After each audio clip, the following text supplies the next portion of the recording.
नमस्कार, मैं हूं माही सिंह और आप देख रहे हैं next 9 news. Bahujan Samaj party की प्रमुख मायावती ने पिछले हफ्ते के मंगलवार देर रात अपने भतीजे और पार्टी के नेशनल कोऑर्डिनेटर आकाश आनंद को उनके पद से हटाने का ऐलान किया था। मायावती ने पूर्ण परिपक्वता हासिल करने तक उन्हें अपने उत्तराधिकारियों की जिम्मेदारियों से मुक्त कर दिया था और देश में लोकसभा चुनाव को लेकर तीसरे चरण की वोटिंग खत्म होने के बाद चंद घंटे बाद ही मायावती ने इसका ऐलान कर दिया और पार्टी कार्यकर्ताओं और राजनीतिक दलों और विश्लेषकों को हैरत में भी डाल दिया। आपको बता दें, मायावती ने उस रात अपने ट्वीट में लिखा कि बीएसपी एक पार्टी के साथ बाबा साहेब अम्बेडकर और डॉक्टर भीमराव अम्बेडकर के आत्मसम्मान व स्वाभिमान तथा सामाजिक परिवर्तन का भी मूवमेंट है, जिसके लिए माननीय श्री काशीराम जी और मैंने खुद भी अपनी पूरी जिंदगी इस पार्टी को समर्पित की है और इसे गति देने के लिए नई पीढ़ी को भी तैयार किया जा रहा है। उन्होंने लिखा कि इस क्रम में पार्टी में अन्य लोगों को आगे बढ़ाने के साथ ही श्री आकाश आनंद को नेशनल कोऑर्डिनेटर व अपना उत्तराधिकारी घोषित किया, किंतु पार्टी व मूवमेंट के व्यापक हित में पूर्ण परिपक्वता आने तक उन्हें अभी इस पद से हटाया जाता है और इन दोनों अहम जिम्मेदारियों से अलग किया जाता है, जबकि इनके पिता श्री आनंद कुमार पार्टी व मूवमेंट में अपनी जिम्मेदारी पहले की तरह ही निभाते रहेंगे। इस तरीके से मायावती ने जब ट्वीट किया, कहीं ना कहीं सियासी हलचल बढ़ती हुई नजर आई। लेकिन सवाल ये है कि मायावती ने ऐसे वक्त पर ये कदम क्यों उठाया जब लोकसभा चुनाव के 4 चरण बाकी हैं, वो भी पार्टी के स्टार प्रचारक आकाश आनंद के खिलाफ, जिन्होंने पिछले कुछ समय से अपनी रैलियों में बीएसपी को मतदाताओं के बीच काफी चर्चा में ला दिया था। वहीं मायावती ने लिखा कि पूर्ण परिपक्वता होने तक आकाश आनंद को दोनों अहम जिम्मेदारियों को यानी नेशनल कोऑर्डिनेटर और उत्तराधिकारी दोनों पद से अलग किया जा रहा है। तो सवाल ये है कि क्या वो आकाश आनंद को राजनीतिक तौर पर पूरी तरीके से परिपक्व नहीं मानती है। मायावती के ऊपर ये सवाल खड़े होते हुए नजर आ रहे हैं कि वो आकाश आनंद को राजनीति में लाने से पहले ये बात उन्होंने क्यों नहीं सोची और इस तरह चुनाव के बीच में उनको हटाना कहीं ना कहीं मायावती के लिए मुश्किल बढ़ा सकता है। वहीं आपको बता दें, मायावती ने उन्हें अपना उत्तराधिकारी और पार्टी का नेशनल कोऑर्डिनेटर बनाकर गलती की थी या क्या अब उन्हें हटाकर अपनी गलती सुधार रही हैं? तमाम सवाल खड़े होते हैं। आकाश आनंद अपनी पिछली कुछ चुनावी रैलियों में बेहद आक्रामक अंदाज में दिखे और इन्हीं रैलियों में आक्रामक भाषणों की वजह से उनके खिलाफ चुनाव आचार संहिता के उल्लंघन के आरोप में 2 केस दर्ज किए गए थे। आपको बता दें, 28 अप्रैल को उत्तर प्रदेश में सीतापुर की रैली में उन्होंने योगी आदित्यनाथ की सरकार को तालिबान से तुलना करते हुए उसे आतंकवादियों की सरकार कहा था। आप पहले ये वीडियो देखिए कि उन्होंने क्या कुछ कहा। चलाता है साथियों, इन सरकारों ने भाजपा की सरकार बुलडोजर की सरकार नहीं, यह आतंकवादियों की सरकार है। अपनी आवाम को गुलाम बना कर रखा है। ऐसी सरकार का समय आ गया है अब खत्म होने का और यहाँ पर बहुजन समाज पार्टी की सरकार बनाकर बहन जी को प्रधानमंत्री बनाकर यहाँ पे उत्तर प्रदेश में बहुजन समाज पार्टी का राज कायम करने का।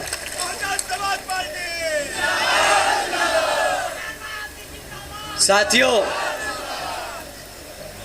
अगर हमारी बात थोड़ी ज़्यादा छुप गई हो और इलेक्शन कमीशन को लगे कि हमें तालिबान नहीं बोलना चाहिए था या भाजपा को आतंकवादी नहीं बोलना चाहिए था, तो हम उनसे दरख्वास्त करेंगे कि यहाँ उतर के आके देखें और गांव-गांव में घूमें और पता करें कि यहाँ के जो बहन बेटियाँ हैं, जो हमारे युवा हैं, वो किस हालत में जी रहे हैं। वो खुद समझ जाएंगे कि जो हमने कहा वो गलत नहीं, वो सत्य है, वो सच है, वो हमारी आवाम आज जी रही है।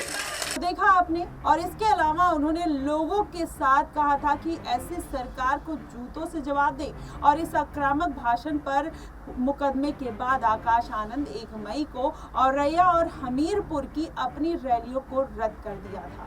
और पार्टी की ओर से यह बात कही गई कि पार्टी के एक सदस्य के बीमार पड़ने की वजह से यह रैलियां रद्द की जा रही हैं। लेकिन राजनीतिक सूत्रों का कहना है कि मायावती आकाश आनंद की ओर से इस्तेमाल किए जाने वाले शब्दों से खुश नहीं थी और इस आक्रामक शैली से उन्हें चुनाव में अपनी पार्टी का फायदा होने से ज्यादा नुकसान होने की आशंका सताने लगी थी। वहीं अगर वरिष्ठ पत्रकार और राजनीतिज्ञ की बात सुने तो सुनीता एरोन और मायावती के इस फैसले पर बीबीसी के एक चैनल से बात करते हुए उन्होंने कहा कि मायावती आकाश आनंद को लेकर ओवर प्रोटेक्टिव है और वो नहीं चाहती है कि इस समय वो कोई मुश्किल में फंसे। और इससे भी बड़ी बात ये है कि इस समय बीजेपी से अपना संबंध वो बिल्कुल नहीं बिगाड़ना चाहती। वहीं सुनीता एरोन कहती हैं कि मायावती का ये कहना ठीक है कि आकाश आनंद अभी परिपक्व नहीं है। दरअसल आकाश आनंद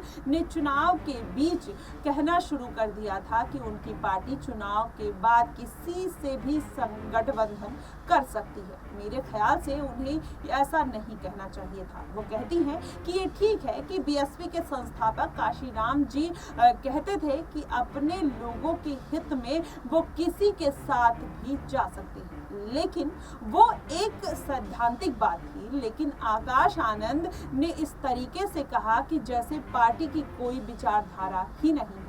और राजनीतिक विश्लेषकों का कहना है कि मायावती कहीं ना कहीं इसी बात से नाराज नजर आ रही हैं। मायावती और उनकी पार्टी के लिए ये लोकसभा चुनाव करो या मरो का चुनाव है। वहीं 2019 के लोकसभा चुनाव में बीएसपी यूपी में समाजवादी पार्टी के साथ मिलकर लड़ी थी और पार्टी ने 10 सीटें जीती थी, लेकिन इसे सिर्फ 3.67% वोट मिले थे। वहीं 2009 के चुनाव में इसने 21 सीटों पर अपनी जीत दर्ज की थी, जबकि 2022 की अगर बात करें तो विधानसभा चुनाव में यूपी में वो सिर्फ 1 सीट जीत पाई और चुनाव के बीच में निराशाजनक प्रदर्शन के बाद बीएसपी ने बीजेपी के खिलाफ अपने सुर नरम कर लिए। और अगर और राजनीतिक विश्लेषक की बात करें तो उनका भी इस पर एक अलग तरीके का बयान आता हुआ नजर आता है। अगर राजनीतिक विश्लेषक है शरद गुप्ता, वो कहते हैं कि मायावती के बीजेपी से गठबंधन के कयास लगाए जाते रहे हैं और पिछले कुछ अरसे से बीएसपी और बीजेपी के प्रति कम आक्रामक दिखाई दी हैं। और ऐसे में उन्होंने जब आकाश आनंद ने बात कही थी तो कहीं ना कहीं उनके बयान से भी यही लगा था। और इस चुनाव प्रचार के दौरान आकाश आनंद जिस तरीके से आक्रामक शैली में भाषण दे रहे थे उससे उन्हें समाजवादी पार्टी को फायदा होता हुआ दिखाई दे रहा था। शायद यही वजह है कि मायावती ने आकाश आनंद को नेशनल कोऑर्डिनेटर के पद से हटाकर हालत संभालने की कोशिश की है। और पिछले दिनों जब उन्होंने बीबीसी के चैनल से बातचीत की थी तो आकाश आनंद ने इन आरोपों से इनकार किया था।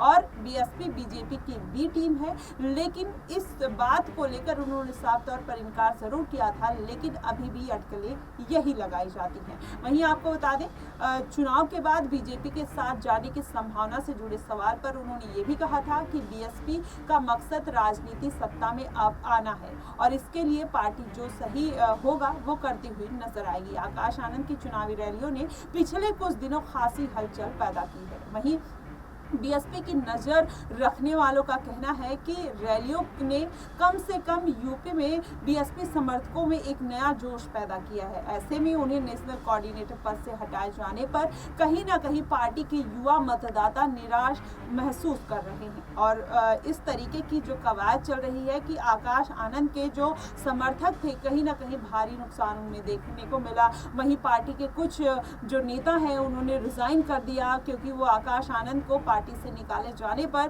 कहीं ना कहीं आहत थे और परेशान थे। अब ऐसे में बीएसपी में अपनी रणनीति को लेकर असमंजस की स्थिति है और वो पार्टी से दूर जा सकते हैं। और दूसरी ओर राजनीतिक विश्लेषकों का कहना है कि मायावती बेहद सधी हुई राजनेता हैं। ऐसे में जब बीएसपी का जनाधार कम होता हुआ दिखाई दे रहा है तो बीजेपी के खिलाफ आक्रामक रुख अपनाकर अपनी ही पार्टी को संकट में वो नहीं डालना चाहती। वहीं सुनीता एरोन कहती हैं कि हो सकता है कि मायावती का ये फैसला फौरी हो और मामला ठंडा होने पर आकाश आनंद का दोबारा उनके पद पर फिर से वापसी हो सकती है। और आकाश आनंद मायावती के सबसे छोटे भाई आनंद कुमार के बेटे हैं और वो 2017 में लंदन से पढ़ाई करके आने के बाद बीएसपी के कामकाज में मायावती का हाथ बटाते हुए नजर आए थे। वहीं अगर बात करें मई 2017 में सहारनपुर में ठाकुरों और दलितों के बीच संघर्ष के समय मायावती के साथ वहां पर गए थे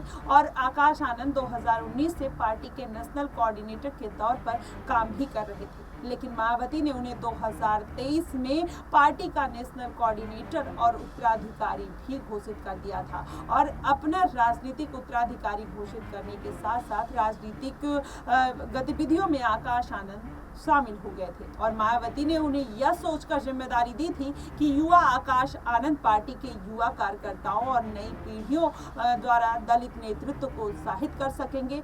और मायावती ने उन्हें ये जिम्मेदारी ऐसे समय पे दी थी कि जब उनकी पार्टी का जनाधार लगातार गिरता हुआ नजर आ रहा था और वोट शेयर लगातार मायावती के गिरते हुए नजर आ रहे थे। और दूसरी ओर दलित युवा में तेजी से लोकप्रिय हो रहे चंद्रशेखर आजाद के प्रभाव से भी मायावती चिंतित लग रही थी। वहीं आकाश आनंद ने हाल में ही अपने कुछ इंटरव्यू में आजाद समाज पार्टी के प्रमुख चंद्रशेखर आजाद को कहीं ना कहीं जमकर वार किया था और उनको तमाम तरीके की बातें कहते हुए नजर आए थे कि चंद्रशेखर आजाद है कौन और मैं उनको नहीं जानता, ऐसे छुटपुटिए जो नेता हैं वो बहुत सारे घूमते रहते हैं। लेकिन वहीं आपको बता दें लोकसभा चुनाव ने उन्होंने अपनी रैलियों की जो शुरुआत की थी आकाश आनंद ने यूपी की नगीना सीट से की थी, जहां आजाद के खिलाफ बहुजन समाज पार्टी ने अपना उम्मीदवार उतारा था। ऐसे में मायावती को कहीं ना कहीं आज़ाद से खतरा महसूस हो रहा था, इसलिए अब क्या आज़ाद मायावती के आकाश के पद से हटाए जाने के बाद अब